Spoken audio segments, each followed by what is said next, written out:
Alrighty, what's quacking everyone? So today I'm finally going to be talking about Respawn Punisher.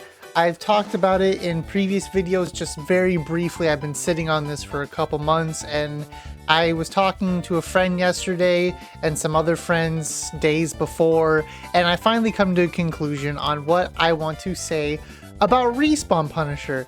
Real quick before the rest of the video, just make sure you subscribe and go follow me on Twitch. Otherwise, I will contact my uncle, grandfather, Super Nova Man to break your Switch so you can never play Splatoon again or any other Nintendo game for that fact. So when Splatoon 4 comes out, you're going to be permanently banned and never be able to play Splatoon again. So make sure you subscribe because I feel like it's a fun ability, but it 100% needs some kind of rework or change to make it better. Now, the effects of Respawn Punisher is it's a primary ability on clothing, aka your shirts, and it can't be rolled as a secondary ability, your subs, and it increases the respawn time and the amount of special gauge that is lost to both the user and opponents defeated by the user. The effects of quick respawn are reduced by 85% if the person with quick respawn is defeated by a Respawn Punisher user. And right here I have the charge, so it's a non-user splatted by a non-user, and then it's a non-user splatted by a Respawn Punisher user, which goes up to 9.25. A Respawn Punisher user splatted by a non-user is 9.67, and then a Respawn Punisher user splatted by another Respawn Punisher user is 10.4 seconds. And then there's a special gauge loss, which goes from 50 to 65 to 72.5 to 87.5. So it's a pretty hefty loss for a lot of these, and at first you're like, oh, but like if you're killing people, it's great, it's fantastic. Yeah, it is fantastic. However, Respawn Punisher is outshined by this wonderful ability, Haunt. It is completely outshined by Haunt. Why is it outshined by Haunt? Because Haunt allows you to see people who have killed you through walls, and if you kill them, it applies the Respawn Punisher effects. So here, as you can see, Haunt helps the user track the opponent that splatted them. Haunt also gives the user damage up, defense up, and run speed up while certain conditions are met. When the user splats an opponent they are currently tracking, that opponent gets the effects of Respawn Punisher for that splat. So basically, you can see where they are, and if you kill that person, they get the effects of Respawn Punisher. However, if you just call it out to your teammates, if you're in an open setting or a comp setting, you go, hey, that person's right there behind that wall, and your teammate kills them, they don't get any Respawn Punisher effects. And this does go up. If more people kill you, you can see multiple people at the same time as well, from what I understand after reading the wiki.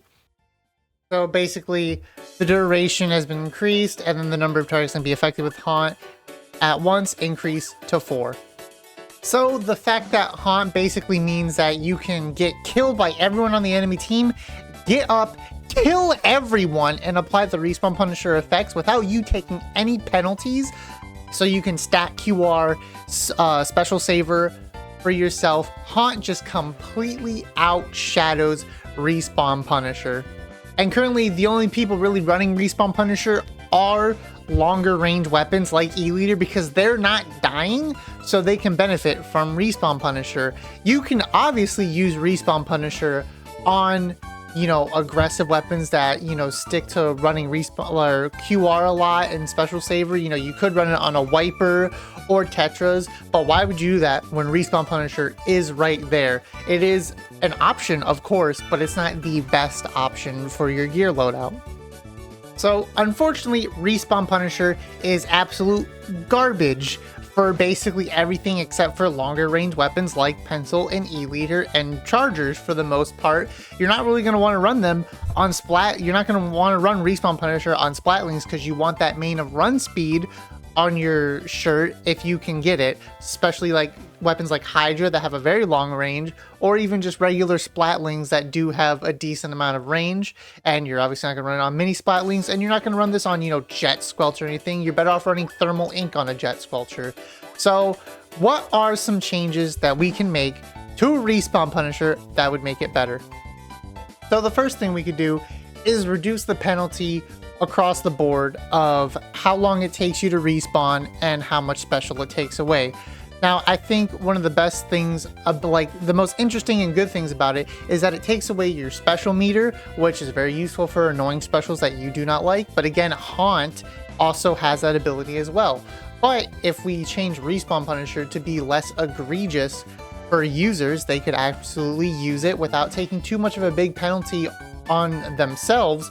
But again, it also applies to the other player, so that, you know, it's like whatever, it's not that big of a deal if they lose only like, you know, 20 to 30% of their respawn time and special, because they could probably easily get it back depending on what weapon they're using to paint up for special. Or something that you could do is like completely mitigate the effects of respawn punishing a user against another respawn punisher user. So instead of like it being super high, up to 85% for a respawn punisher user killing another one, it would just be the normal base amount for just, you know, counting as a respawn punisher killing a non-respawn punisher user. Now, I feel like maybe just reducing the stats still might not be enough, or maybe a decent change. It is an option. It is something that could be on the table. Or something else that I thought of is you change the penalty for different weapon ranges. Similar to how MPU worked. Not really similar, but MPU in Splatoon 2, some weapons would get increased range or increased damage.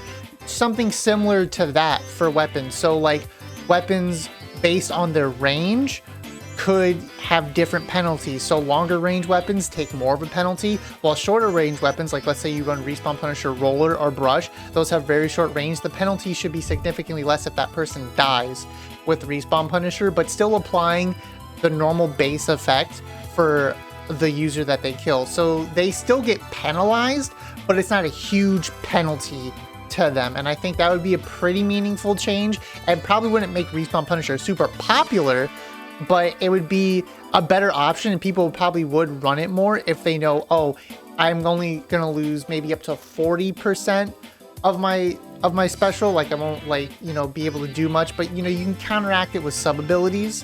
So you can run Roller with, you know, some more QR and some special saver, and you're good. Now, lastly, what I definitely think is probably the best option is change the punishing stats that it affects. Instead of taking away your respawn time, it should change how you spawn.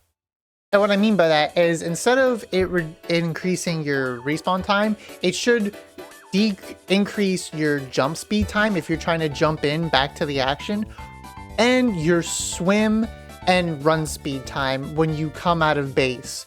So you still spawn normally and it doesn't affect QR or anything. However, your swim speed is going to be slower and your run speed is going to be slower for maybe about like 5 to 10 seconds. So it takes a longer time to get back into battle.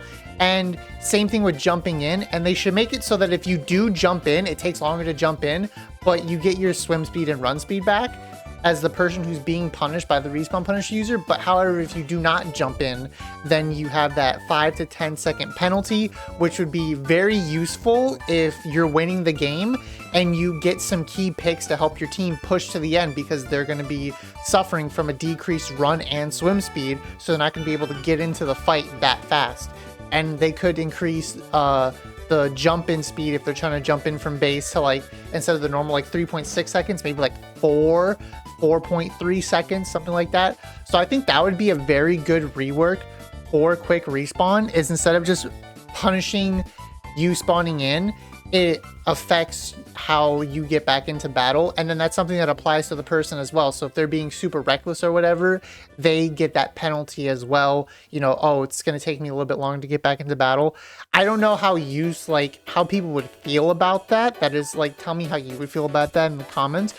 But I think that would be a very meaningful change for the most part, and probably, again, would see more people run Respawn Punisher if that was the effect, than just, oh, I'm losing my special, and oh, it's basically the same thing as Haunt. So now it gives Respawn Punisher more valuable because it has different effects. It can slow down the game in a different way compared to Haunt, whereas Haunt just stops you from, like, it kills your respawn timer and your special. This kills your, oh, how fast can I get back into the fight? And it's kind of the same thing, but it's slightly different with different scenarios. Like I said, with run speed and swim speed, it could help you push the game to the end. Like, the one thing I'm thinking of right now is Flounder, where the tower and pedestal are really close to the spawn where people spawn in, but if they have that respawn punisher effect of, you know, slower run speed or swim speed, then they're going to take longer to get in and stop you from getting off the tower